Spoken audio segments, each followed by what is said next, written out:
Please welcome Sasha Thomas. Sasha!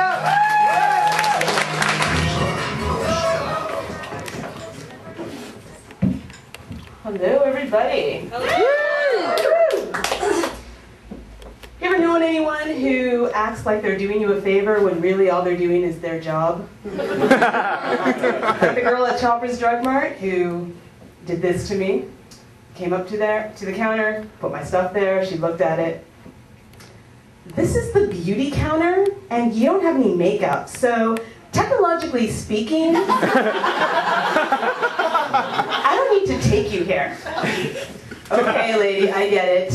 Rain in my toilet paper demeans that cosmetician certificate you got from George Brown. But in the end, she did me a favor by bringing in my order, so I did her a favor by paying her in Trinidadian pennies.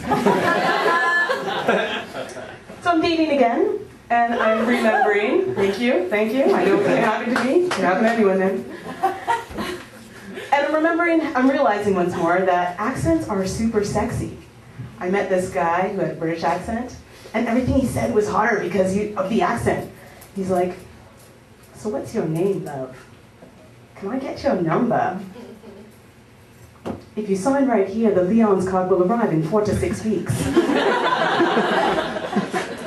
But no matter how hot a British accent is, it is not a hot accent in bed, people. Could you kiss my balls a lick, love? Oh, please, love, please. Oh, there we go. Oh, thank you, love, thank you. Pasta's a really weird food, isn't it? Because it's the only food you can test for doneness by picking it up and throwing it at the wall. Everyone's done this. Good, I'm glad. Now everyone's done one of these. Hey, dinner's ready. But it's an accurate test. If it sticks to the wall, it's done. Bam! We all know this. Which is why we should use this test to test for doneness in other things. Let's use this test on premature babies.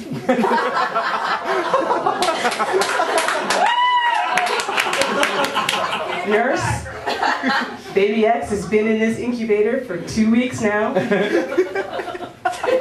It's time to see if he's ready to go home. Look, little guy stuck.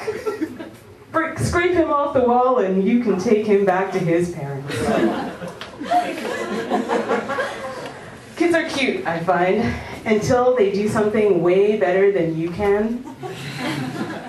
I read about this kid who was 8 years old and published a best-selling book. 8!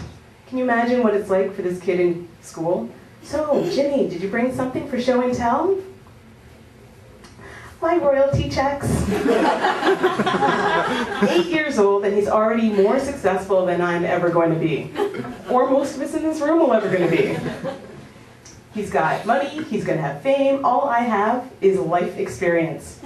Yeah, Shakespeare, you might be making that cash, but have you ever scored 2 grams of coke because it fell out of the pocket of your one-night stand as he was running out the door the next morning? Yeah!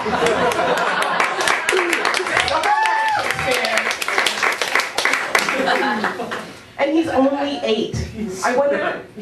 And he's only 8, and he's already got this best-selling novel. He's just started in his career. What is he going to be doing at 18? God, I hope it's a heroin overdose. But it's not fair. I know it's not fair to hate this kid, because it's not his fault that I'm not a best-selling author. It's my parents' fault. My mom, growing up, encouragement, not her best feature. I mean, not her fault. She tried. She just couldn't get the hang of it. I'd come home with like 95% on a test, she'd look at it. Why didn't you get to 100%? I'd come home with 100% on my test. Where are them bonus marks, girl? So finally, I decided, forget it. I'm just gonna not worry about this, and I just started to make shit up. I come home, I change the mark on my test, and I show it to my mom. I showed her a test once, 800%! Just to see what she would do. She looks at it. Girl, I know you didn't score no 800% on your test. That teacher didn't give you a mark of 800. That teacher wrote down BOO. Boo! My mom could put down anyone. Stephen Hawking could come up to my mom and say he had won the Nobel Prize for quantum physics. My mom would look at him in that wheelchair.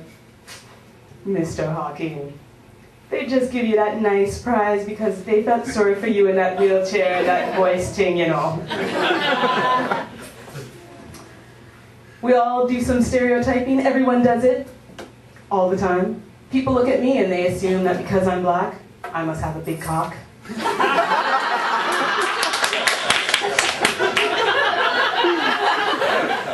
I also think they know what I like to watch on television. Oh, Sash, you must really like that show on CBC, The Kink in My Hair. Yeah, it's my second favorite show, right after Cornrow Gas. Thanks a lot, guys. You've been terrific.